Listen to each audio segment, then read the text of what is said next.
ماشي خلاص.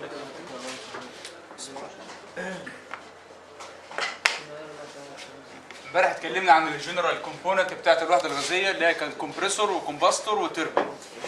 النهارده بقى هناخد بالتفصيل الايه الكمبريسور.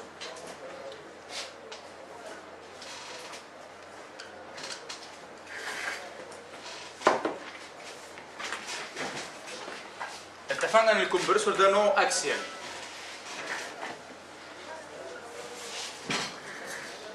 السبيسيفيكيشنز بتاعت الكمبريسور: سرعه الدوران 3000 ار بي ام،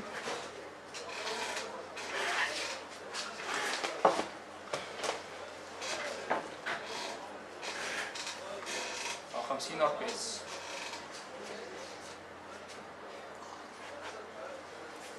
الماس فلو ريت تقريبا 660 كيلو جرام بير سكند. الكلام ده ات الايزو كونديشن. الايزو كونديشن اللي هي تي كومبريسور ال 15 او الامبيانت والريلاتيف هيوميديتي 60%، الاتموسفيريك بريشر 1.013 بار.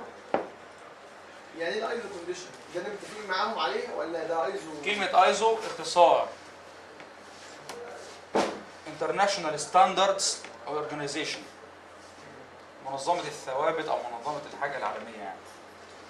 اتفقت مع كل الديزاينرز انك لما تديزاين ماشين بتتاثر بالبرفورمانس بتاعها، بيتاثر بالامبيانت كونديشن بالظروف الجويه، يبقى علشان كل الماشينز تبقى متصممه عند نقطه واحده يبقى هناخد ايه؟ عند 15، لان احنا اتفقنا ان التوربينه لو عند 15 هتديك 250، في عز الصيف عند 45 هتديك 200 190. فالديزاينر طبعا هيصمم على اساس ايه؟ لازم ياخد نقطه معينه وعلى اساسها يصمم، تطلع في الاخر الاوتبوت بتاعك 250. تمام؟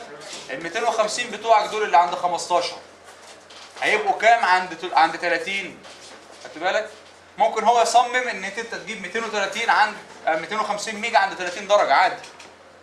بس هتلاقي التوربينه دي اسمها انت قدرتك كام الاسميه؟ انا توربينتي 250 ميجا، وانت انا 250 ميجا. تعال شغل الاثنين عند 15، تلاقي اللي بتجيب 250 عند 15 جايبه 250، واللي متصممه انها تجيب 250 عند 30 درجه هتلاقيها جايبه كام عند 15؟ 260 270. فانت لازم توحد الايه؟ الاساس اللي الديزاينرز في العالم بيشتغلوا عليه، زي ما انت موحد كده حته الايه؟ الفيش، اقطار المواسير اللي هي الستاندردز. تمام؟ في منظمه للستاندردز بيرجع لها كل الديزاينرز علشان يعرف البيزكس بتاع التصميم عند كام وعند كام وعند كام. تمام؟ زي ما في اكواد للحاجات بقى اللي هي الفرعيه، ان انا مثلا هصمم كومبريسور، هتصمم كومبريسور يبقى انت لازمك ان في يكون سرعه المدخل بتاعه الهواء، سرعه الدخول بتاعه الهواء كذا. زي ما قلنا ان السنتريفيكال بامب مثلا بيبقى الانلت سبيد او الانلت فيلوسيتي بتاعه الفلو بتتراوح من 3 متر على الثانيه ل 5 متر على الثانيه. ليه مش 10؟ ليه مش 2؟ ليه مش 1؟ هو ستاندرد ان انت من 3 ل 5. تمام؟ الديزاينرز لما عملوا كذا ديزاين للسنتريفيكال بامب لقوا ان الرينج ده من افضل الرينجز بتاعه السرعات. اعلى من كده هيبقى هاي فلو، تمام، او هاي سبيد. ممكن تعمل ايه للستاتيك بريشر بالسرعه العاليه؟ الستاتيك بريشر دايما قلنا بينخفض لما السرعه بتزيد، لان السرعه دي هي الديناميك. فانخفاض الاستاتيك معناه ان انت قربت من نقطه التبخر عند درجات حراره منخفضه. اتفقنا ان احنا ممكن نبخر الميه عند كام لو حبينا؟ عند حراره الجو اللي احنا فيه. ايوه ممكن لو احنا عند 35 درجه في الصيف. مش انت عندك الاكزهوست ستيم بتاع ال بي تربين في محطه النوبريه 35 درجه تقريبا؟ طب 35 درجه بخار ازاي يعني؟ ازاي بخار عند 35 درجه ده؟ بخار عند 35 درجه لان الضغط تقريبا خلاص بقى صفر، اللي هو 5 من 100 بار ابسوليوت، او سالب 95 من 100 اللي هو الايه؟ الجيج. تمام؟ فانت ممكن بالتخلخل او بخفض الضغط ممكن تعمل ايه؟ ممكن تعمل تبخير للميه. فانت خفضت الضغط في سحب الطرمبه، ان انت خليت سرعه الفلو عاليه قوي، فالديناميك بريشر عالي، فالاستاتيك هيقل. الاستاتيك لما يقل هو ده الضغط اللي بيبقى كابس على نفس الجزيئات عشان ما تضربش من بعضها. فاكر لما قلنا الجزيئات بنكسر لبنها تتحول لماده ليكويد، تتكسر تاني تتحول لفيبر؟ ما انت ممكن تكسرها يا بالتسخين، انك تحول الثيرمال انرجي لميكانيكال بقى مش لانترنال عشان تسخن الحراره او ترفع الحراره. انت ممكن تعمل تقلل الضغط برضه، تروح مكسر رابط كانك بتشد جزيئات الماده من بعضها. خدت بالك؟ ممكن تستوعبها اكتر بايه؟ لو انت مثلا مشغل طرمبه السحب بتاعها تانك عالي، ونفس الطرمبه السحب بتاعها بياره على عمق 40 50 متر، مين المعرضه للكافيتيشن بالعقل كده؟ اللي تحت. اللي فوق كده كده الفلو بيزق نفسه جواه بالهيد، لكن اللي تحت هي ولده بتعمل ايه؟ كانك انت واقف على البير، انت بقى البامب، انت البامب والفلو بتاعك حبل، والهيد بتاع الفلو طبعا الهيد بالنيجاتيف بقى مش بالبوزيتيف، ما بيزقش، ده بايه؟ ده انت اللي بتسحبه. تشيل. فاعتبر الحبل دهوت هو خط الميه، واعتبر في كتله تحت مربوطه في الحبل هي ديت الهيد او وزن عمود الميه، وانت بتشد. لو العمق زاد قوي والكتله زادت، طبعا كل ما العمق بيزيد كل ما هيد الميه بيزيد، يعني كانك بتزود الكتله. وهو نفس الحبل، نفس الحبل بنفس قوته بنفس متانته. انا عارف ان الحبل ده اللي هو الميه بقى، انقل بقى معايا، هعمل المشابه والمتشابه. الحبل اللي هو عمود الميه، تخن الحبل مثلا قوته على التحمل ونوعه هي درجه حراره وضغط الميه. خدت بالك؟ درجه حراره وضغط الميه بيقولوا ايه؟ ان الميه ديت هتتبخر عند كذا، بالضغط ده ممكن تتبخر عند حراره كذا، او بالحراره دي ممكن تتبخر عند ضغط كذا. زي ما في عندك حراره تشبع للميه ان الميه بتوصل عندها للغليان، في عندك ضغط تشبع. يعني لو انا عندي قلت لك مثلا الضغط ده ضغط جوي، بخر الميه دي على طول اوتوماتيك هتوصلها لدرجه حراره كام؟ 100. طب انا ضحكت عليك وقلت لك على فكره انا عندي درجه حراره 100، خد شويه الميه دول وبخرهم لي، هتظبط ضغط الميه على كام علشان تبخرهم؟ على 1 بار، بلاش جو بقى، على 1.13 1 بار زي ما انت عايز، او 1 اتموسفير. يبقى انت ممكن ايه؟ تتكلم بصيغه الساتوريشن بريشر او الساتوريشن تمبريتشر، درجه حراره التشبع او ضغط التشبع. المهم ان هما الاثنين يكونوا مع بعض. تمام؟ يتوصل حراره التشبع عند ضغطها، يتوصل ضغط التشبع عند حرارته. تمام؟ فانت لما يكون الهيد بتاع الميه منخفض قوي، شوف بقى ضغط الميه هيبقى كام عند السكشن اي، عند العين اللي بتسحب في الطرمبه. الضغط هيبقى طبعا يعتبر اقل من الجوي، لان انت هيبقى انت عندك الهيد بتاعك تحت خالص له وزن معين، هنقوله مثلا 40 متر. 40 متر ال 10 متر ما يعملوا كام بار؟ يعملوا 1 بار. يبقى ال 40 متر اللي تحت دول بيشدوك بمقدار كام؟ 4 بار، وانت طبعا بتشدهم، عايز تشدهم من تحت تحدفهم بره الطرمبه. فشوف انت بقى المعاناه اللي بيعانيها عمود الميه في النقطه بتاعت مدخل الطرمبه دي. تحس ان عمود الميه اللي تحت بيشدك، والطرمبه بتعمل ايه في الميه؟ بتشدها، والميه يا ولدها في النص مالها؟ بتتشد من بعضها، بتتشد من بعضها كده. شوف حرارتها كام، وممكن في الحالة دي الحبل يتقطع اللي هو عمود الميه. وصلت كده الكافيتيشن والحاجات دي؟ فانت المفروض تعمل ايه؟ تديزاين على اساس الانلت فيلوسيتي تكون مودريت او معتدله. الناس قالوا ايه الديزاينرز المختصين بالمجال دوت؟ قال لك من 3 ل 5 حسب الاكواد كلها تقريبا، يبقى ده سرعه الدخول على السنتريفيكال بامب مثلا. كذلك الاكسل كومبريسور المفروض تكون سرعه الدخول في رينج كام؟ على اللي انا شفته في كتاب معين، علشان برضو لو كانت اكثر او اقل ماشي ما يبقاش فيه برص ايه عدم امانه علميه، ان انت بتبقى الرينج من 150 ل 200 متر على الثانيه. ده كومبريسور طبعا يا جماعه، ما حدش يقول 150 ده الطرمبات 3. ده كومبريسور، ولا انا خايف من كافيتيشن ولا انا خايف من بتاع، ولكن بخاف من ايه في الجازس في السرعات العاليه؟ من الماخ نمبر، ان انا ممكن اوصل للماخ نمبر، اوصل للترانسونيك سبيد. بعد ما كنت سابسونيك يعني اقل من سرعه الصوت، هوصل لترانسونيك، هبقى عند سرعه الصوت. لحظه انتقالي من سابسونيك لسوبر سونيك اللي بعدي على سرعه الصوت اللي هي الترانسونيك، الانتقال بيحصل حاجه زي بتوع الجاز داينامكس ما بيقولوا اسمها الشوك ويف. الشوك ويف دي بيحصل فيها ضروب جامد في الضغط مره واحده نتيجه الصدمه اللي حصلت اثناء عبور الايه؟ حاجز الصوت.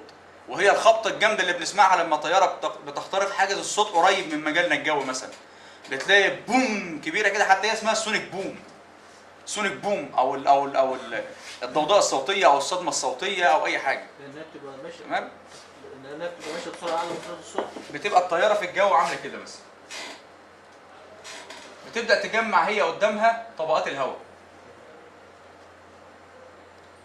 تفضل تجمع في طبقات الهواء قدامها لحد ما طبقات الهواء تبقى عباره عن ايه؟ عن حاجز تخين كده كبستها على بعضها. الحاجز ده بيسموه الساوند بارير، اللي هو لو الطياره اعتبرناها نقطه مثلا، الصوت اللي ناتج من الطياره هينتقل ايه؟ في جميع الاتجاهات، صح؟ يعني هيبقى كده، صح؟ هينتقل في جميع الاتجاهات. اللي ورا الطياره هيسمع زي اللي قدامها زي اللي جنبها هنا زي اللي جنبها هنا، ده في حاله تبقى واقفه. طب وهي بتتحرك هتبدا هي تسبق موجه الصوت اللي ماشيه كده، لان هم ماشيين عكس بعض، وتحاول تسابق اللي ماشيه كده. فتلاقي كل شويه النقطه بتاعتك اللي هي الطياره يبقى مثلا الصوت عامل كده. معايا يا جماعه؟ اللي هو انت ايه، النقطه بتقرب من حدود موجات الصوت اللي قدامها لحد ما تبقى انت تقريبا سرعتك سرعه الصوت. هتبقى انت الطبقات بتاعت الصوت عامله كده، والدوائر بقى بتاعتك عامله كده. وانت فين؟ ماشي مع الصوت. تمام؟ دول كده اللي اسمهم حاجز الصوت بقى. لو عديته يبقى انت سبقت مين؟ بقيت الطياره هنا والصوت بتاعها فين؟ الطياره هنا والصوت بتاعها هنا. او مثلا تبقى كده والصوت بتاعها يبقى حلقات كده. يبقى هي فلتت من حاجز الصوت. اثناء هي بتجمع، اثناء ما هي بتحاول تسبق حدود الموجات الصوتيه بتاعتها او سرعه الصوت، خد بالك، بتجمع طبقات الهواء اللي قدامها، بتجمع لحد ما تعمل حاجز من او جدار هواء. تمام؟ جدار هواء قدامها بضغط عالي. حتى لما الطياره بتخترق حاجز الصوت، الجسم بتاعها بتلاقيه عمل حاجه على الجسم، عمل حاجه قدامه كده اسمها كوندنسيشن. الكوندنسيشن دوت اللي هو نتيجه انك ضغطت على طبقات الهواء. الهواء ده رطب ولا لا؟ في لو هو في منطقه مثلا بحريه رطب مليان ميه، فلما انت بتضغط البخار، قلنا ممكن لو ضغطنا البخار من غير ما نبرده نعمل له ايه؟ يتكثف. لو انا ضغطته من غير ما ابرده هجمع جزيئاته فهتحول لايه في الاخر؟ لليكويد. فالكوندنسيشن ده اللي هو تكثف للبخار اللي في الهواء الجوي. بتلاقي لما انضغط على بعضه طبقات الهواء نتيجه اندفاع الطياره جواها عملت ايه؟ عملت طبقه كوندنسيشن. فبتلاقي على اطراف الجناح وقدام الجسم بتاعها حلقه كبيره كده من البخار، تحس ان في جن محاوط الطياره. تمام؟ دي كده بتخترق حاجز الصوت. الشوك ويف بقى بتاعتك شوفوا بتتكون ازاي عشان يعني ايه نفهم مفهوم الشوك ويف. طالما هنتكلم في الايه، في الكمبريسورز والكلام ده. بتبقى انت عندك الطياره اهي، وتبقى جمعت ايه؟ عملت حاجز قدامها كده جامد اللي هتخترقه كده. تمام؟ بيحصل عندك بقى ايه؟ حاجه اسمها شوك ويف. الفلول اللي ماشيه على الطياره هنعتبر هي اللي واقفه والهواء هو اللي ماشي، هي. تمام؟ طبعا الهواء هو اللي واقف وهي اللي بتجري، فالسرعه النسبيه لو اديتها هي سرعه صفر هتدي الهواء هو السرعه بتاعت الايه؟ الطياره. الهواء ماشي كده على جسم الطياره. تمام؟ نتيجه الشوك، نتيجه الحاجز بتاعك دوت بيحصل ايه بقى؟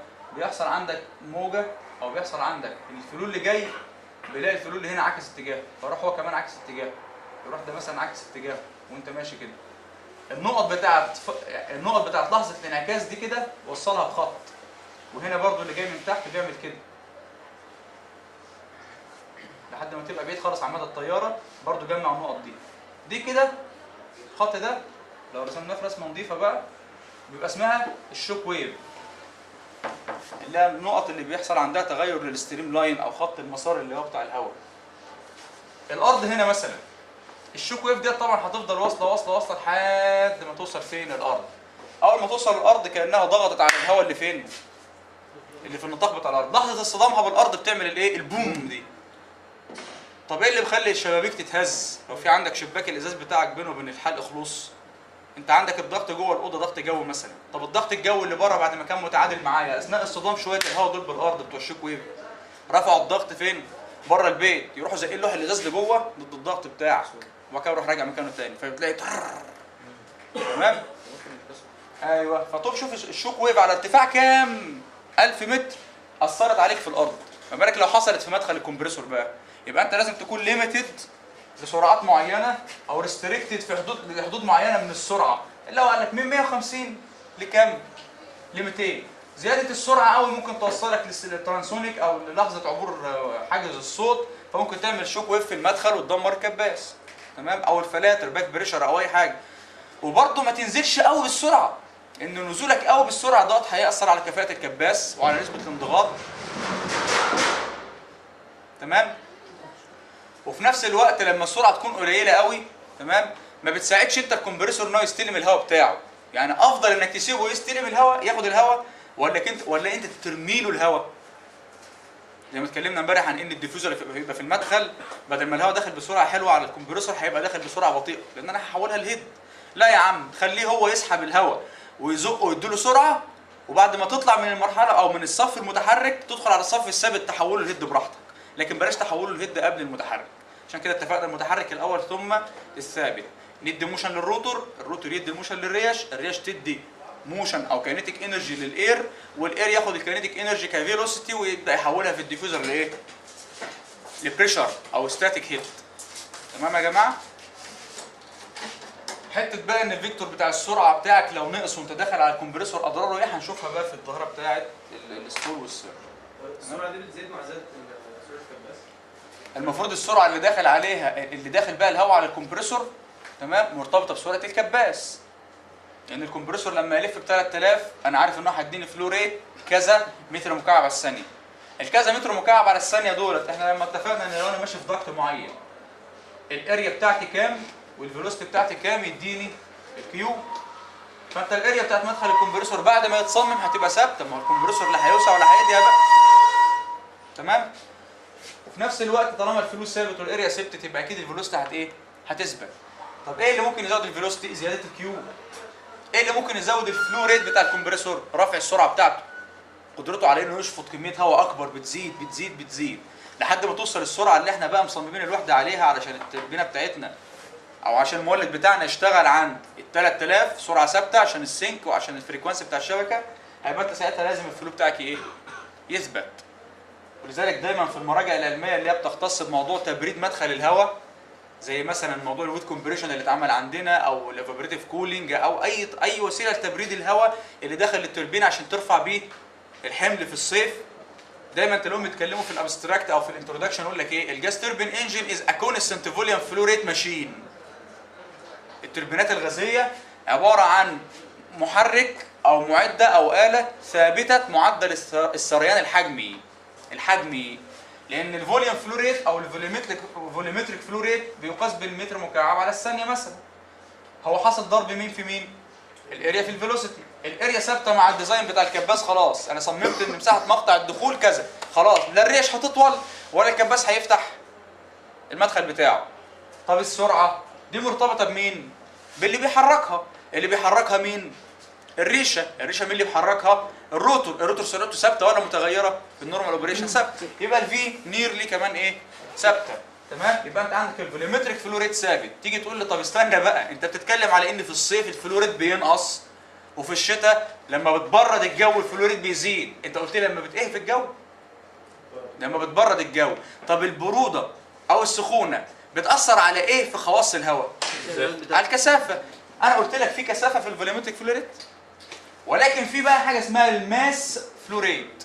الام دوت بتساوي الكثافه في الكيو اللي هو الفوليومتريك فلو ريت، اللي هو بدل ما هو متر مكعب على الثانيه هضربه في الكثافه اللي هي كتله على الحجم يطير المتر مع المتر يفضل كيلو جرام على الثانيه. فالكيو ثابت ولكن الرو بتتغير بتغير مين؟ الحراره. بتتغير بتغير الحراره بس. يعني انا مثلا لما احب اخفض حمل الوحده في الصيف وبتتخفض غصب عني، يعني لو انا الاي جي في ماكسيمم ثابته عند 108% مثلا اللي بتتحكم في الفلو ريت ثابته عند 100% وعند 15 سيليزيوس هجيب كام ميجا؟ 250 ميجا. زادت عند ال 15 بقت 20 25 30 ونفس الاي جي في مفتوحه، الحمل هيقل. ايه اللي بنقصه؟ نقصان مين؟ الماس فلو ريت. طبعا نقصان الماس فلو ريت اللي هو الهواء اللي داخل للحريق هينقص، لازم كميه الوقود هي كمان تنقص عشان اثبت درجات الحراره. فالوقود نقص والهواء نقص، يبقى الوركينج فلويد والطاقه اللي كانت بتضاف نقصت، فاكيد الطاقه الخارجه من التوربينه كمان هتقل رغم ان سرعه الكباس ثابته فتحه الاي جي في ثابته. ايه اللي حصل؟ الماس فلو ريت نقصت. طب ما الفوليومتريك ثابت ماشي، بس الرو اللي بتتضرب فيه قلت بسبب زياده حراره الجو. الرو مالها نقصت، الكثافه بتقل مع التسخين.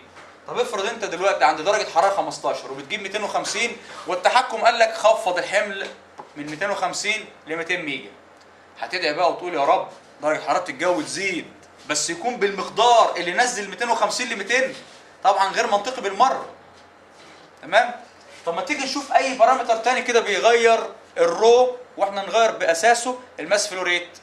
تعالى كده نعمل معدل عام للغازات ونستشعر منها ايه الحاجات اللي ممكن تاثر لي على الدنسيتي او الرو. فاكرين معدل عام للغازات؟ تقول لك البي في الفي بتساوي الام ار تي. سيبك من اللي بتساوي ان ار تي، دي شغل الموليكيولز والايه والكيمياء. خلينا في الايه؟ في اللارج فوليومز. البي في بتساوي ام ار تي، البريشر بالكيلو باسكال، في الفوليوم بالمتر مكعب، بيساوي الكتله بالكيلو جرام، في الار اللي هي الثابت العام للغازات، في التي اللي هي التمبريتشر بالايه؟ بالكلفن. تعالى كده نشوف لو احنا قسمنا الكتله على الحجم يبقى البي هتساوي ايه؟ الرو في الار في التي. يعني الرو ممكن نقول انها بتساوي مين على مين في مين؟ البي على الار اللي هو ثابت في التي. ممكن نكتب رو ونشيل ثابت التناسب ونقول ان الرو بتتناسب مع مين يا جماعه؟ مع البي على التي. انا قلت لما التي بتزيد ايه اللي بيحصل؟ طب لما ايه يزيد الرو تزيد؟ البريشر لو زاد. طب انا عايز اخفض الرو وحراره الجو ثابته علشان التحكم قال لي انزل. ممكن اخفض مين؟ ممكن يزود التي اقعد اسخن بقى في المدخل، مش منطقي. يا اما اعمل ايه؟ اقلل البي.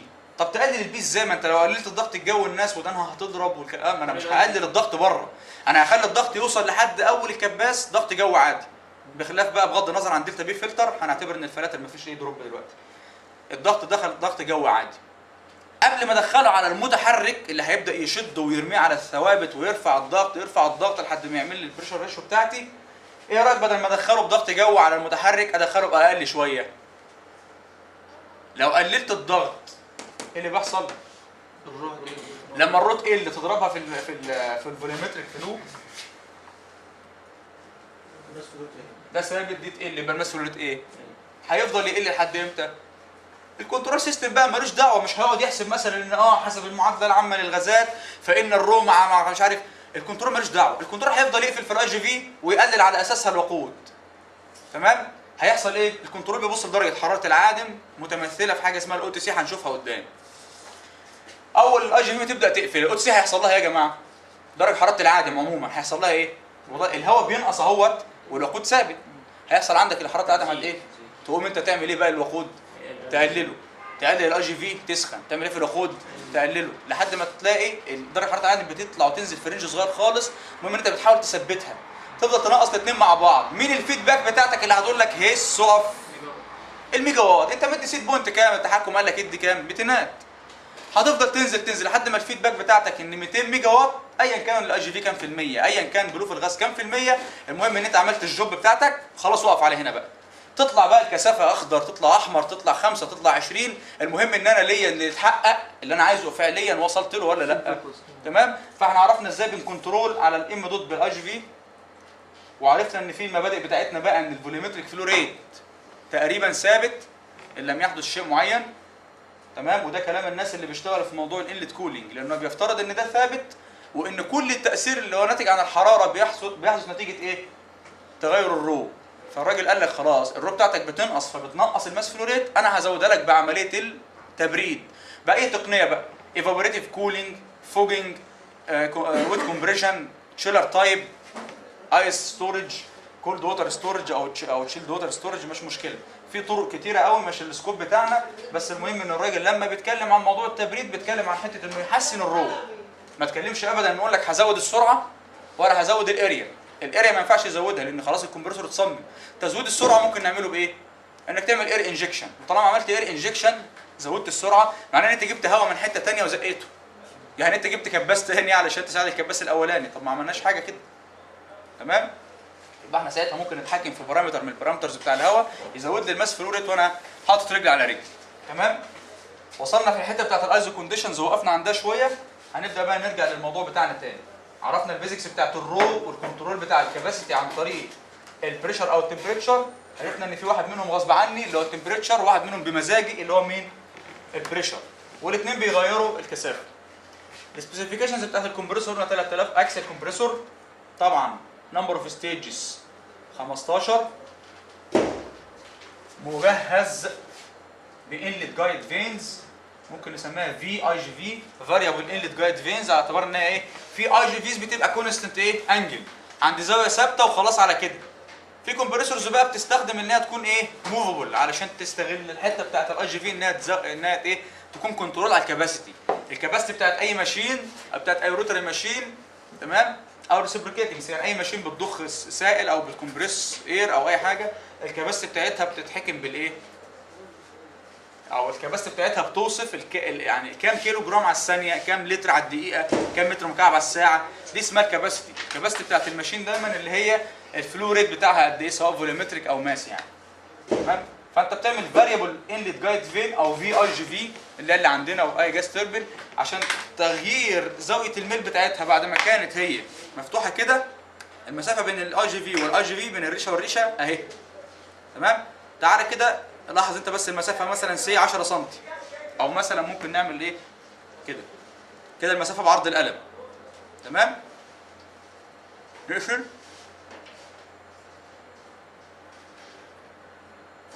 المسافه دي. لو انا حبيت او احط القلم بقى عمود عليه، العرض ماله نقص، يبقى انا قللت الكروس سكشن اريا، لان نفس الهايت بس الايه الويدث ماله قل. يبقى انا بعمل ايه بالاي جي في وانا بقفلها؟ بقلل الاريا اللي انا بسمح للهواء انه يدخل منها، فكأن انا عامل اورفيس في مدخل الكباس متغيره المقطع. كل ما زنق على الاورفيس كل ما الفلو اللي معدي منها ايه؟ ينقص. ايه اللي بينقص في الفلو؟ الدروب اللي انا بعمله في الضغط بيقلل لي الرو. تمام؟ حتى لو حصل تغير لسرعه الهواء اللي داخله بشكل طفيف، ولكن الشكل الاعظم او التاثير الاعظم من قفل الاي جي في هو تاثير على الانلت بريشر، وعلى اساسه الانلت دنسيتي او الانلت رو بتقل، وعلى اساسه الرو في الايه في الفي او الرو في الكيو او الرو في الفوليومتريك فلو ريت بتخلي لي الماس فلو ريت ماله في قفل الاي جي في ينزل. تمام؟ يبقى انا كده عملت كباستي على الكنترول بان انا عملتها فاريبل ايه؟ اي جي في. تيجي تقول لي طب اللي بيعمل اي جي في ما تبقاش فاريبل، ده عاملها ليه طيب؟ ما كنت ظبطت الكباستي بتاعتك بديزاين الكمبريسور وريحه الماء، حاططها ليه؟ حاططها الاي جي في في مدخل الكمبريسور بيعمل حاجه اسمها بري ويرل، ان الهواء بدل ما هو داخل على الكمبريسور كده، الكمبريسور يا جماعه لو انا تخيلت ان انا الهواء جاي من عنده وش جاي كده وداخل كده. تمام؟ الهواء ماشي كده اهو، ريشه الكباس بتلف كده. الافضل ان هي بتلف كده اللي هتسحب لي الهواء، الافضل ان اللي بتلف كده اعمل عليها كده وانا اعمل كده، اميل شويه وابقى ممثل ليها. انا لو في عربيه معديه كده عايز اركب، اجري واروح خابط فيها كده تروح مدغدغاني، ولا اجري قصادها شويه واروح ناطط؟ اجري قصادها شويه يبقى انا همشي يعني سلايتلي تانجنشال ليها، يعني ايه قليلا كده مايل عليها ممثل ليها. ما تعتبر كده كانها مرحله ثابته. ايه ده؟ الاي جي بي لو ثابت ما تعتبر كانها مرحله لا احنا قلنا بتعمل بري ويرل، بتعمل زاويه دخول معينه، ولكن لا بتديفيوز الهواء ولا ولا بتبقى نزل. تمام. مش المفروض المراحل الثابته هي بتبقى رسمتها كده؟ لا المراحل الثابته بتعمل جايدنج وفي نفس الوقت بتعمل ايه؟ ديفيوزنج عشان تكونفيرت الدايناميك بريشر او الفيلوسيتي لايه؟ للبوتنشال. ومنها يعني اللي هو موضوع اللي هو التوجيه يعني. ايوه ما هي سلاش الثابته في الكمبريسور اتفقنا انها ما بتبقاش عامله كده ديفيوزر بالسلام. تمام. قلنا ان لو الديسك بتاعي كده مثلا الموفنج اهو، هتلاقي التانيين عاملين ازاي؟ كده مثلا. تمام. بحيث ان المسافه دي اكبر من دي، فتبقى منها جايدنس ومنها ايه؟ ديفيوزر. تمام؟ الثانيه جايدنس بس اللي هو في الاول. لكن الفي اي جي او الاي جي بتبقى جايدنس بس، ان انا بدل الهواء بتاعي ما هو داخل عدل كده على ده وهو بينزل كده، ايه رايك ان انا اخلي الاي جي في عامله كده او عامله كده، بحيث ان الهواء يبقى داخل كده فيعرف يدخل بايه؟ يعني هو كده طبعا لو انت ملاحظ تقول ازاي الهواء يبقى داخل كده والريشه اصلا مايله كده؟ طب هتغرف الهواء ده ازاي؟ حته ان الهواء هو دخل على ريشه مايل بزاويه كام، ده بيعتمد على ميل دي وقيمتها، وعلى السرعه بتاعه الدوران وقيمتها. هيحصل حاجه اسمها هنرسم حاجه اسمها مثلث السرعه دلوقتي، هنفهم منه انهي سرعه بالظبط او انهي مركبه سرعه هي اللي بتدخل على الريشه، عشان بس ما تخافش ان ازاي الهواء اللي دخل على الكمبريسور ادخله كده. ده انا المفروض لو الريشه مثلا عامله كده زي ما انت راسمها لي، المفروض ان انا ادخل لها الهواء كده، يعني اخلي الاي جي في تعمل كده. لا ما هو مش ده اللي هيدخل على الريشه، ده مع سرعه الدوران بينشا عنهم مركبه ثالثه اسمها الريلاتيف فيلوسيتي. الهواء اللي داخل ده سرعته اسمها الابسوليوت فيلوسيتي، السرعه المطلقه للهواء اللي داخل. لكن السرعه النسبيه اللي هي نسبه الى جسم الريشه او سرعه دخول الهواء على الريشه بالنسبه لشكل الريشه اسمها الريلاتيف، او اسمها زي ما هنسميها بالحرف دبليو دلوقتي، دي هي اللي بتدخل ممثل جسم الريشه، وديت اللي انا هخاف منها لو زاويتها اختلفت عن زاويه ميل الريشه. طب زاويه الاي جي في اثناء تغييرها ما بتاثرش على زاويه الريشه بتاع الكمبيوتر؟ لا زاويه الريشه ثابته، الريشه اتصممت واتعمل لها الفورتكس بتاعها وكله تمام واتحطت في الديسك جميع الاحوال بتاعت الفاريبل بتاعت الاي جي في ما بتاثرش لا. على زاويه هي الوحيده اللي فاريبل، الزاويه المسيه. هي الوحيده اللي فاريبل، لكن كل الثوابت والمتحرك بعد كده زي ما ديزاين از ديزاين، الانلت انجل كذا والاكزيت كذا. بتتكلم على اثناء التغيير بتاعت الاي جي في، ايوه ما بتاثرش على الزاويه المسيه بتاعت قصدك اللي هي الدبليو. ما احنا هنتكلم بقى نشوف قفل الاي جي في، ازاي تغلب هنتكلم ونشوف قفل الاي جي في هيعمل ايه في الدبليو في الزاويه بتاعتها، بس بعد ما نفهم المثلث العادي، يعني هنرسم المثلث البكر اللي هو وذاوت اي جي في، وبعد كده نعمل اي جي في ونبدا نغير زاويتها كقفل واحنا بنقفل، نشوف هي بتعمل ايه. تاثر. ايوه هنشوف تاثيرها عامل ازاي، علشان نشوف تاثير لو الاي جي في وانت شغال في امان الله فتحت 10% مره واحده. ايوه لو اتفتحت 10% مره واحده او 15% مره واحده كده بسبب اي حاجه، هنشوف بقى ساعتها ايه اللي ممكن يحصل في الغرفه وايه اللي ممكن يحصل في الكمبريسور. والنورمال بتاعها درجه واحده واحده، يعني عايز مثلا ازود 10%. النورمال بتاعك اللود نفسه، انا برفع مثلا 20 ميجا او بنزل 20 ميجا، في حاجه اسمها اللودنج ريت او الدي لودنج ريت. الماكسيمم كام يا جماعه بتوع الغلايات؟ 13 بالظبط في الغازيه، 13 ميجا في الدقيقه. بترفع 13 ميجا في الدقيقه، في الزاويه تمام؟ ده الماكسيمم.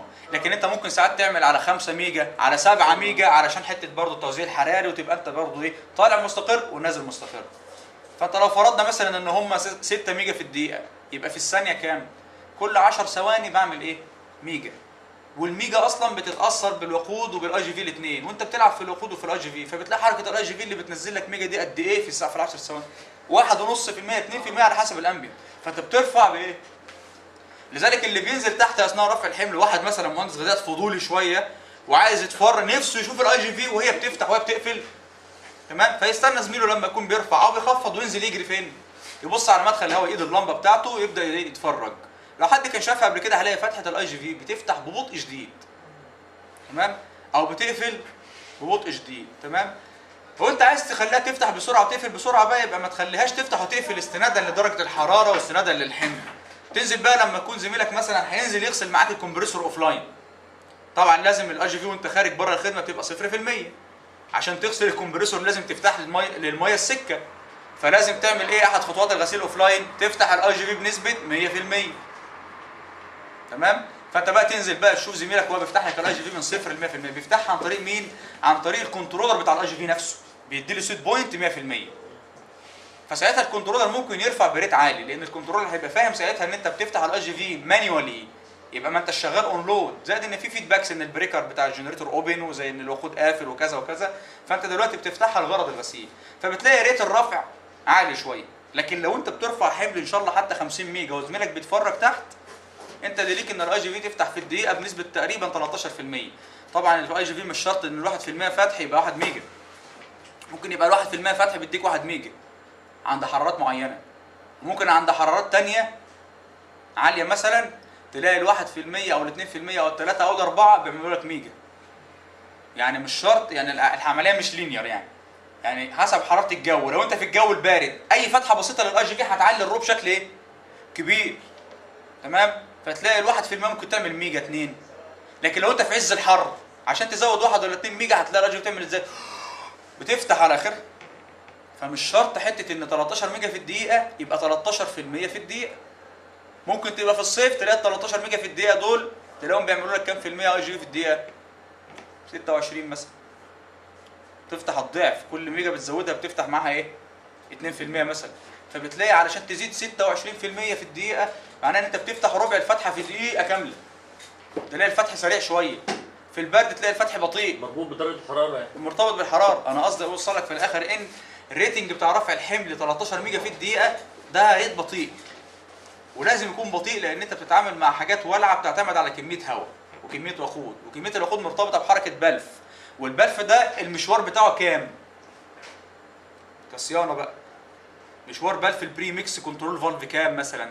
انا قست مشوار البلف بتاع دخول البخار على الاتش بي لقيته 11 سم. منهم تقريبا 2 سم للبايلوت. في عندكم في البخاريه في البروف بتاع البخاريه في البلف الرئيسي وفي القلب بتاعه البايلوت. البايلوت ده بيفتح علشان يعدي لك المينيمم فلول اللي هيخلي لك الوحده مثلا تشتغل عند سرعه كذا عشان تعمل هيتنج.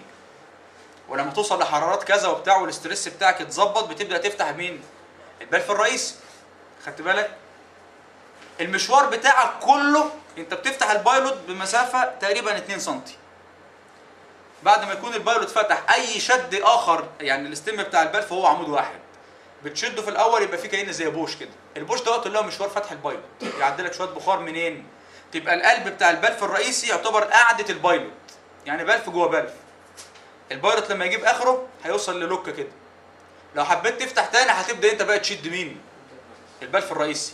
المشوار بتاع البايلوت 2 سم، وال9 سم اللي فاضلين بتوع البلف الرئيسي. البلف كله بالبايلوت 11 سم. بلف بخار قد كده اهو 11 سم. فبلف الغاز هيبقى كام يعني؟ هيبقى مشواره كام؟ قول يا عم 10 سم هو كمان على التدريج اللي في الموقع جوه في الانكلوجر. فانت 10 سم دول يعني 10 سم دول اللي هم من كام لكام؟ من 0% ل 100%. حد فيكم شاف قبل كده بلف الغاز 100%؟ اللي قاعد بياخد قرايات على الغازيات وشوف نسب فتح البلف، هلاقي ان البلف بتاع البري ميكس اللي هو الغاز الرئيسي بيوصل 35%، 37، 40. ده لو جابها اصلا انا مش فاكر شفتها ولا لا اصلا. يعني اقل من نص المسافه. يعني لو فرضنا ان ال 100% 10 سم، يبقى ال 40% اللي هو ماكسيمم اوبننج اللي شفناها في حياتنا كمشغلين في صيف شتاء 4 سم. 4 سم بتلعب في حركه بلف. فلازم تبقى بتمشي بالراحه، لان معنى ان 4 سم ديت بتنطقك من صفر للماكسيمم فلو ريت بتاع الغاز ان الملي بيفرق. فانت لما تفتح بالراحه الغاز برضه هتلاقي الاي جي فيها كمان. تمام؟ فالريت بتاع فتح الاي جي في بيبقى بطيء علشان حته الكنترول على درجات الحراره والتوزيع وكيت. وفي نفس الوقت على الفلو انستابيليتيز او استقرار السريان اللي داخل الكمبريسور. ان الاي جي في كانت عامله زاويه فلو معينه. افتحها بالراحه عشان ابدا اعدل الزاويه بالراحه، لان انا دلوقتي لما بفتح اي جي في وارفع حمل او اقلل حمل، الكونديشن دي بيبقى اسمها النورمال اوبريشن ولا اسمها الترانزيانت كونديشن. اي نقطه ترانزيانت لازم تبقى خايف. لو انت واثق في المعده 100% لازم تبقى خايف في الترانزيانت كونديشنز. تمام؟ يبقى لازم تبقى متمهل جدا وبالراحه. تمام؟ خد الريتنج بتاعك واعمله ستيب زي ما انت عايز، يعني خليه مايل خالص، بدل ما يبقى كده خليه مايل شويه. ابدا يطلع واحده واحده. تمام؟ علشان لو فتحتها مره واحده انا مش ضامن بقى مثلثات السرعه اللي انا هرسمها دلوقتي لما تكون الاي جي في بارت لود وبعد كده ماكسيمم. انا مش ضامن اثناء الفتح ونقصان الزوايا هيأثر على بقيه زوايا المثلث ازاي، وهيأثر على زاويه الدخول بتاعه الهواء اللي دخل على الريشه ازاي. ممكن تتنتر منك وتفتح بشكل اكبر من المطلوب. زي لما تيجي مثلا تفتح مثلا حنفيه ولا حاجه ولا اي حاجه، مثلا في حاجه محبوسه وفتحت لها السكه مره واحده. الاندفاع بتاع الحاجه دي، هي الحاجه دي مش لها كتله. يعني اي حاجه انت اي ماتيريال بتتوصف على انها ماتيريال ازاي؟ ايه الفرق بين الماده او بين الجسيم والموجه زي ما خدنا في الفيزياء؟ الفرق الوحيد ان الجسيم له كتله، له بقى حجم، الحجم بتاعه مش باين، المهم ان هو لو اتوزن هيديك كتله ان شاء الله تكون بالمايكرو جرامز. تمام؟ ولكن له كتله. فاي حاجه لها كتله لما بديها سرعه بتخزن جواها حاجه اسمها الطاقه الداخل او طاقه الوضع، او بتاخد طاقه جواها بتحولها بعد كده لطاقه حركه عن طريق حاجه اسمها القصور الذاتي. يعني لما تبقى بتفتح انت بالراحه معناها ان انت بتدي الحاجه سرعه، بس ايه؟ بمقدار صغير يخليها يا دوب هي دي السرعه اللي تحركها. هي دي السرعه اللي ايه؟ اللي تحركها. تمام؟ انا عندي القلم ده مثلا، ده كتله هديله سرعه. طب لو انا عملته كده، انا شلت ايدي وما زال بعد ما شلت ايدي بايه؟ لان مع السرعه العاليه اختزن منها جزء نتيجه ان هو كتله، اختزن جزء من الايه؟ من الزق. خد جزء مشاه وجزء اللي اختزنه بدا ايه؟ يفرغه. بعد انا ما شلت، يعني شلت ايدي اهوت وما زال بيجري. ايه القوه اللي بتمشيه؟ قصوره الذاتي. نشأ منين واحنا عارفين ان الطاقه لا تفنى ولا تستحدث من العدم؟ جاب منين الكاينيتيك انرجي اللي انا اصلا ما بلمسوش وبيجري بيها؟ انه كان متخزن جواه بوتنشال، وعن طريق القصور الذاتي بتاعه بدا يرميها كايه؟ ككاينيتيك. يبقى انا بقى لما احب دلوقتي احرك حاجه وانا متحكم فيها احرك بالراحه عشان لما اشيل تقف. يبقى يا دوب اللي بتاخده بيحركها، ما يبقاش فيه اضافيه، طاقه اضافيه يخزنها. كذلك الاي جي في وانت بتفتحها، تمام؟ الزاويه بتاعت الهواء بتتغير بالراحه. الهواء له كتله. لو انا فتحتها مره واحده، الهواء هو بيفتح او هو بيغير زاويته هيغيرها ازاي؟ ممكن تفتح الزاويه عن اللي انا محتاجه. فهنشوف الفتح السريع للاي جي في دلوقتي ممكن يعمل ايه بعد ما ندرس الانستابيليتيز بتاعه الكمبريسور. احنا وقفنا وعملنا كلام كتير قوي عند الحته بتاعه ايه؟ ايزو.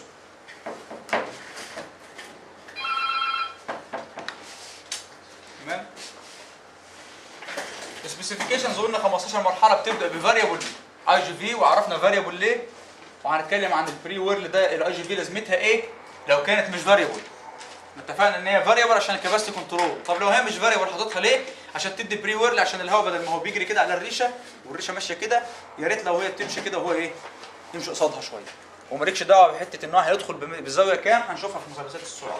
اللي هي استخدام هي اللي هي فيكسد ايوه، ما احنا قلنا ليه قلنا كلمه فاريبل طالما هي اي جي في معروفه دلوقتي. طب معناه ما انت احنا عارفين ان الاي جي في بتتغير، ليه انت حطيت كلمه فاريبل؟ لان في اي جي فيز ما بتتغيرش.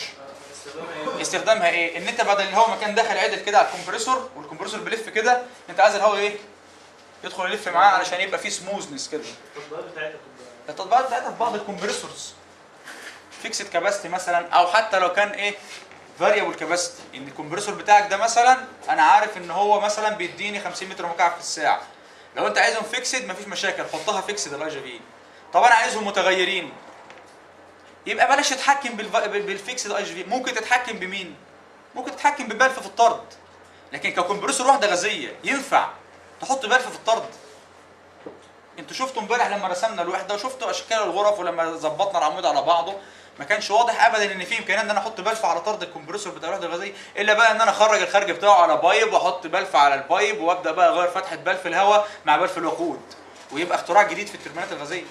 ولكن يفضل انك ترمي الهواء فين؟ في البلينيوم بتاع الكمبريسور. زائد حاجه كمان يا جماعه، انت لما تحب تغير الفلو ريت ببلف في الطرد بتاع الكباس، كل ما هتقفل البلف كل ما الضغط قدام الكمبريسور هي ايه؟ هيزيد. انا عندي الكمبريسور هنا اهو، البلف هنا، وهنا غرفه الحريق حاجه اسمها البلينيوم المنطقه اللي فيها. لو انا فاتحه كله الضغط هنا هو الضغط هنا، لو انا خنقت الضغط هنا يبقى اعلى من هنا. يبقى انا في طاقه عندي ما استفدتش بيها. مش ما استفدتش بقى. المشكله كلها انك لما بترفع الضغط هنا، زياده الضغط عند نفس سرعه الدوران بتعتبر عائق للفلو، فيروح مقلل الفلو ريت. ودي النظريه اللي البلف بتاع الكنترول بايه؟ بيشتغل بيها، انه يخنق فيعمل ضغط عالي، الضغط العالي يبدا يكبح جماح الفلو اللي جاي من هنا فيخلي الفلو بتاعك ايه؟ قليل. كده انت عملت اللي انت عايزه وقللت الفلو، تمام؟ بس لما قللت الفلو بقى خليت نقطه تشغيل الكمبريسور عند فلو ريت معين، عند ضغط معين، ضغط عالي وفلو ريت صغير، هتبدا توصل لنقطه اسمها السيرج بوينت احنا مش عايزين نوصل لها. فلذلك في الجاز تربين كومبريسورز يكفيها التوربينه ويكفيها الباك بريشر بتاع الحريق، ما تجيش تزود همها انت كمان بايه؟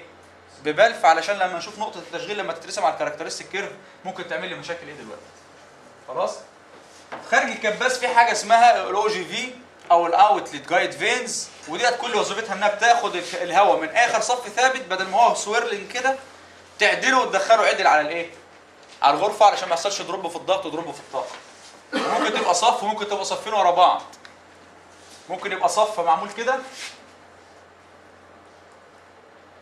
عشان ياخد الهواء اللي داخل بميل ويدخله عدل، وممكن يبقى صف محطوط قدامه كمان اسمه بريدج، يا دوب على شكل اير فويل كده بس بايه؟ بينظم الفلو اكتر. البريدج ده صفين ورا بعض، ده ممكن يكون في الجي اي في صفين ورا بعض. في سيمنز في صف واحد بس. ايا كان الاثنين دول اسمهم اوتلت جايد فين، او المسمى الاخر اير ستريتنر، جاي من كلمه ستريت اللي هو ايه؟ مقوم للهواء، او بيعدل، بيستعدل الهواء اللي داخل بدل ما هو داخل سويرلينج او بزاويه معينه يدخل على الغرفه ماله؟ عدل، عشان ما ياثرليش على عمليه الاحتراق زي ما هنشوف في غرفه الحريق، وان الاحتراق ممكن يضطرب باقل اضطرابات في الايه؟ في الهواء.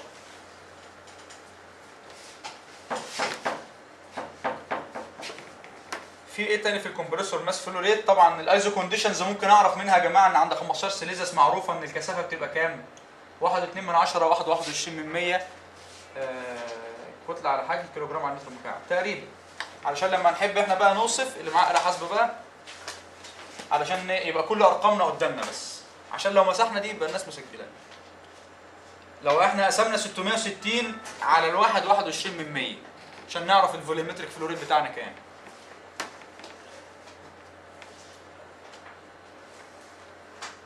660 على 21%.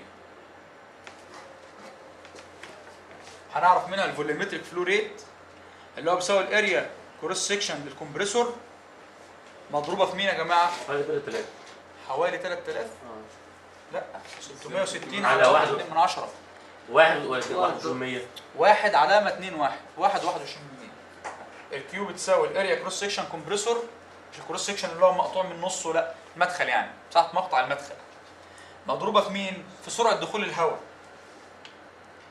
540 او 541. 540. يبقى الفوليومتريك فلو ريت بتساوي 540 متر مكعب على الثانية، اللي هي بتساوي الاريا كروس سكشن كومبريسور في مين؟ في الفي بتاعت الانلت. دلوقتي الدايمنشنز بتاعت الوحده بتاعتنا انا عارفها، يعني احنا قايسينها من الرسم، من رسمه كده تو سكيل مرسومه في المانيوال يعني. تمام؟ الكمبرسور المدخل بتاعه على شكل قمع كده، وهنا المنطقه بتاعت البيرنج اللي طالع منها الروتور، وبعد كده جسم الكمبرسور. المفروض اول ديسك عندي، وبعد كده الديسكات بتبدا مقطعها يزيد لحد ما توصل لمنطقه معينه الديسكات بتثبت، ماشي؟ تبدا المقاطع بتاعتها تقل تاني، ويبدا جسم الكمبرسور نفسه هو اللي يضيق معاها كده. علشان انت لما بتعمل كومبريشن للهواء، انت لما تحب جايب شويه قطن مثلا وكيس او علبه مثلا، علبه بلاستيك، عايز تحط فيها مثلا شويه قطن، ممكن تحط شويه قطن من غير ما تكبسهم يبقى مالوا المكان، وممكن تعمل لهم ايه؟ انضغاط. لو انت ضغطتهم هيبقوا مالين النص او الربع بتاع العلبه. طب لو انت كبرت لهم الحيز اللي هم فيه وشلت ايدك، الضغط هيروح تاني. فلازم عشان تضغط حاجه وتحافظ عليها مضغوطه ان المكان اللي بترميها فيه يكون اضيق مما سبق، اضيق. فانت لازم تعمل ايه؟ المسار اللي ما بين الديسكات او اللي ما بين الروتور والستيتور لازم يبقى عامل كده. يعني لو الروتور عامل كده الستيتور يبقى عامل كده، ولو الروتور عدل الستيتور يبقى عامل كده، ولو الستيتور عدل يبقى الروتور ايه؟ عامل كده. لازم المسار بتاع الهواء وانت ماشي في الكمبرسور يضيق، ومحدش يقول ده على شكل نزل. تمام؟ ده مش على شكل نزل بقى، ده احنا دلوقتي بنضيف داخل هذا النزل، لو افترضنا ان هو نزل ما بقاش ماسوره فاضيه، ده في ريش بتزق وديفيوزرز بتضغط. يبقى انا ساعتها ما عملوش على انه نزل لانه مش ماسوره فاضيه وبتضيق وخلاص، ده حيز فيه ميكانيكال ورك بيحصل جوه، بيتنقل كاينيتيك انرجي من الروتور للهواء، والهواء يبدا يحول الكاينيتيك في الديفيوزرز او في الثوابت لايه؟ لبريشر. وانا لازم عشان احول عشان ارفع الضغط بتاع الحاجه لازم افضل زانقها في حيز ضيق، فكل ما تطلع لقدام كل ما ايه؟ ما الحيز ده يضيق. تمام؟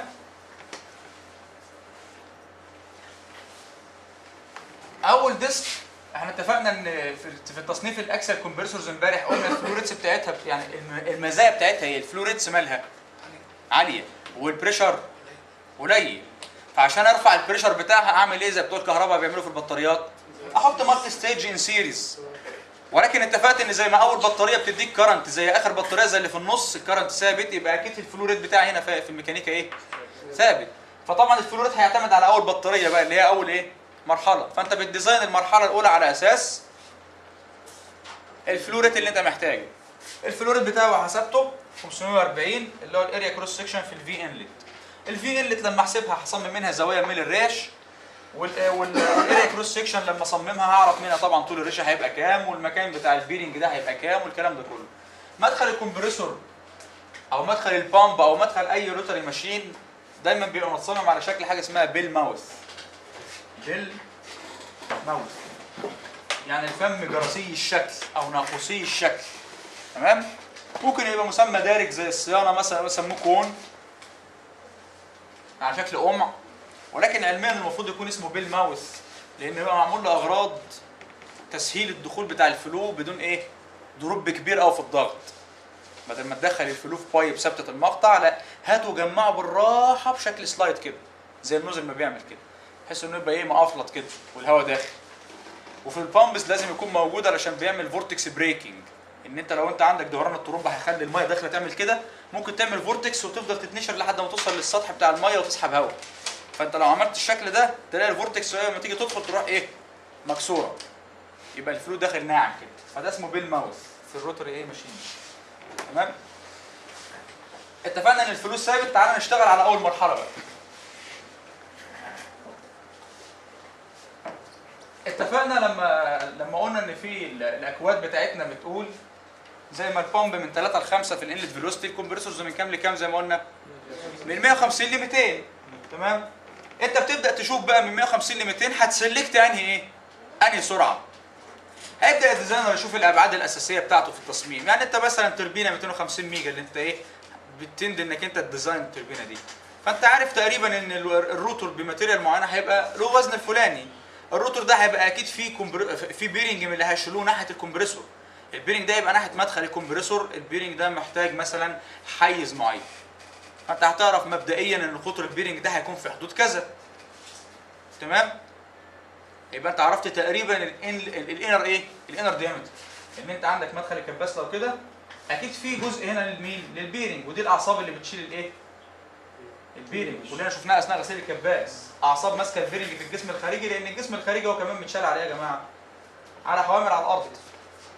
فانا لازم اعرف مين؟ اعرف الاريا المتظلله دي. فانا هعرف ده. وهبدا ازود الراديوس بره ده. كل ما ازود الراديوس عنه كل ما الكروس سكشن اريا ايه؟ تزيد. كل ما الكروس سكشن اريا تزيد كل ما دي ايه؟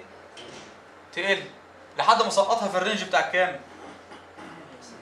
ما انا ممكن ابقى عامل مثلا اعمل الديامتر ده مثلا 40 او 80 سم واطلع بعد كده بالاوتر اخليه 100 سم، يبقى المسافه اللي بينهم كام؟ 10 سم هنا 10 سم هنا. طبعا هتلاقي السرعه مع الفلوريد دوت جباره، هتوصل لسرعه الصوت واكتر. فانت لازم تفضل تطلع تطلع تطلع تطلع لحد ما تلاقي الايه؟ السرعه وقعت في الرينج بتاعك ده. ومن الرينج ده بتبدا تشوف بقى سرعه الفلو عند الظروف ديت كام، وتجرب بقى جوه الرينج ده هوت ان سرعه الفلو لما تكون كذا تمام يبقى مثلا سرعه الماخ نمبر بتاعها كذا. وقال لك الديزاينر ايه؟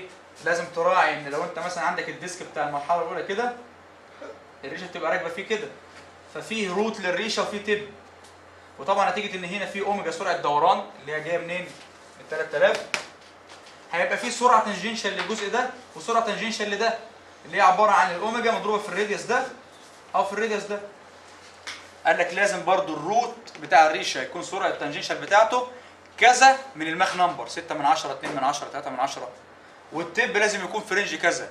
المهم الشاهد من الموضوع ان انت بالماخ نمبر وبالتوصيات بتاعت الناس بتوع الجاز داينامكس وبالتوصيات بتاعت الناس بتوع الماشين ديزاين يقول لك البيرنج انا محتاج له قطر كذا، وبالتوصيات بتاعت الاكواد انك ما تقعش بره الرينج 150 200. هتبدا انت تعمل ترايل اند ايرور لحد ما توصل لافضل ايه؟ لافضل سرعه. تعال احنا مش هنصمم ولكن احنا هنعمل ايه؟ ريكالكوليشنز ونشوف يا ترى سرعه الدخول بتاعتنا كام في الرينج ده ولا لا او كام. طبعا عدت الرينج بشويه نقصت بشويه، ممكن تكون حسابات في اخطاء في الحسابات بتاعتنا او يكون ايه؟ حاله خاصه. تمام؟ تعالى مثلا عايزين نحسبها ازاي بقى؟ هنجيب الدايمنشنز بتاعت الوحده، هنحسب بالمقلوب، هنجيب الدايمنشنز وعندنا الفلو حسبناه من السبيسيفيكيشنز هنحسب منه الفي.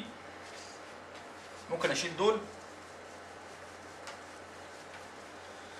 اللي اعرفه ان تقريبا قطر ديسك المرحله الاولى او قطر ديسك الصف الاول المتحرك تقريبا 80 سم. تقريبا 80 سم. يعني نص القطر كام يا جماعه؟ 40. خلينا نتكلم بالقطر عشان نجيب الانولار ايه؟ اريا. لا قطر وقطر المساحه الايه؟ يعني المفروض تساوي باي على 4 ايه بقى؟ باي على 4 دي اوتر سكوير ناقص دي انر سكوير. يعني بتساوي كده. هذا الانر وهذا الاوتر. اللي اعرفه تقريبا برضو من الدايمنشنز اللي اتقاست على الصوره ان ارتفاع ريشه الصف الاول المتحرك تقريبا 60 سم. مكتوبه 600 مللي كده بالسكيل. والمسافه دي اللي هي نص قطر الديسك الاولاني بقى تمام، اللي عشان نحسب منها المساحه من هنا لهنا ده تقريبا طول الريشه تقريبا 40 سم. 40 سم.